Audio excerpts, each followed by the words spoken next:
Assalamu alaikum.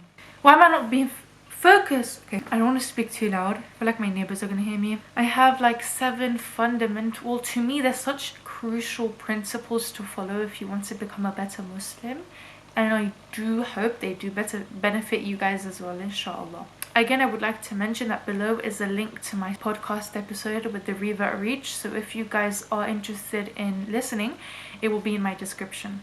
You can find it on YouTube and on Spotify, whatever you guys prefer. So the first thing that I advise everyone to do is note down what exactly you want to improve and why. For example, do you want to change your routine? Do you want to change an old habit? Do you want to have more khushu in your salah? Khushu meaning focus. Do you want to begin praying your 5 prayers? Do you want to begin observing the hijab? How do these things make you feel when you do not adhere to it? For example, if you don't adhere to the hijab, does that make you feel bad? Does it affect you? Does not praying your salah affect you? Because when you do this, it gives you a reason to change. So when you do this, it also makes it easier for you to develop and create a plan and routine unique to you. You can look at your life and you can see where is there room for improvement. If I'm not praying my salah, okay, I need to improve my routine. I need to make space during these times of the day. My second advice is follow people, influencers, whoever, one who are adhering to the proper hijab. That is so important. I made a video on it. Always follow people who adhere to the proper hijab because you want to be influenced by them. And 2, people who live the life or are working towards living the life that you would like for yourself, because this is a source of influence and motivation and it will push you to be better. Third advice is do not compare yourself. And so we've heard this many times, but what does it mean in more depth? You need to realize that everyone is different. Financial wise, your income may not be their income. Your culture may not be their culture. Your household circumstances may not be like theirs. Your beliefs may be different compared to their beliefs. And so when we understand that everyone is different, it allows us to understand that we cannot aim to follow one way because their way is not our way. What you can do, however, is you could look at their life and their routine and implement some of the things that they're doing into your life in a way that's benefiting to you and will not cause any harm, because that can also be considered a source of inspiration. So an example I can give you is that, let's say in a household where the rules are stricter and there's a certain curfew that you should not exceed, and this particular person is leaving their house at, let's say, 8 p.m. and you shouldn't be leaving your house by then, and they're going on a run, okay, you can alter that. You don't have to go at 8, alter it to be 4. So you can be inspired, but don't aim to follow one way of life because you're not going to be able to do that. You're not going to be able to follow their routine exactly.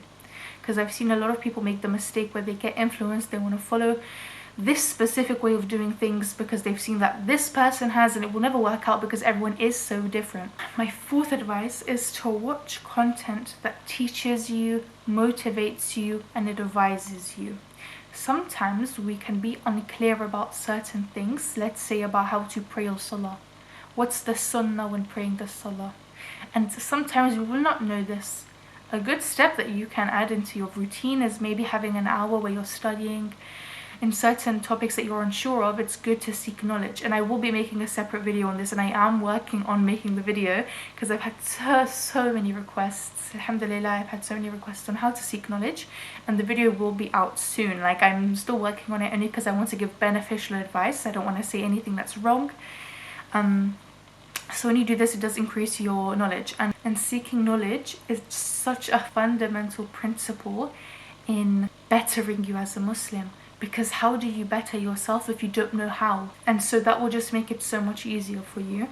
Of course, I will make a separate video on how to seek knowledge because some people don't know from who to take from, and I understand that. But I will make a video on how to enhance your knowledge, inshallah. And videos that motivate you and advise you are videos that will help you become more self-aware. They make you look at yourself, and this will help benefit you in your character and your qualities. It will allow you to really consider, do I need to change anything about my character? My 6th advice would be confide in Allah subhanahu wa ta'ala. What does it mean to confide? Entrust Allah. Trust Allah with all your affairs, with your life, because guidance, progress, blessings, everything comes from Allah subhanahu wa ta'ala. We have to confide in Allah because Allah alone is sufficient and He is the best disposer of affairs. This is an ayah in the Quran, by the way. Another evidence for why you have to entrust Allah, because He is in control of your life. And when we do this, it also helps benefit us with a tawakkul, which basically means entrusting Allah. And I will make a video on tawakkul as well, because I've struggled with it, so many other people struggle with it, and how can you overcome this? So inshallah another video will be dedicated towards that. Another advice that stems from this one would be praise Allah. Give thanks to Allah, because if Allah wishes to change your condition in this moment, He is able to do so. Sometimes we don't consider all the blessings we have. For example, the ability to walk, the ability to speak. Your ability to walk allows you to reach your goals faster. Being able to speak allows you to communicate, to make friends faster. We don't consider these blessings that Allah has given us, and there's such big blessings. And I want you guys to read this ayah in the Quran that I'm about to put here, which I love this ayah so much. I'm not going to put it up on the screen because I actually want you guys to go search it out of curiosity. I love this ayah so much. And my 7th advice, which is my last. Did I say that I had 6 advices? I have 7. My 7th advice is have patience, sabr.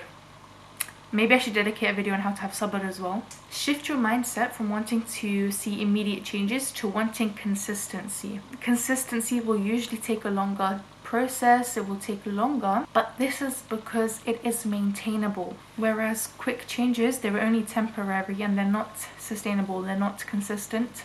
These are my 7 advices. I want to make more in-depth video of the things that should be talked about more in depth, such as tawakkul, such as seeking knowledge, because those are so impactful in our day-to-day lives, and it would be so benefiting to have a video on it, wouldn't it? A lot of people have also been requesting a podcast from my side to have on this channel. I've had a few video suggestions for the podcast. Let me know if you guys would like specific topics to be discussed. Assalamu alaikum.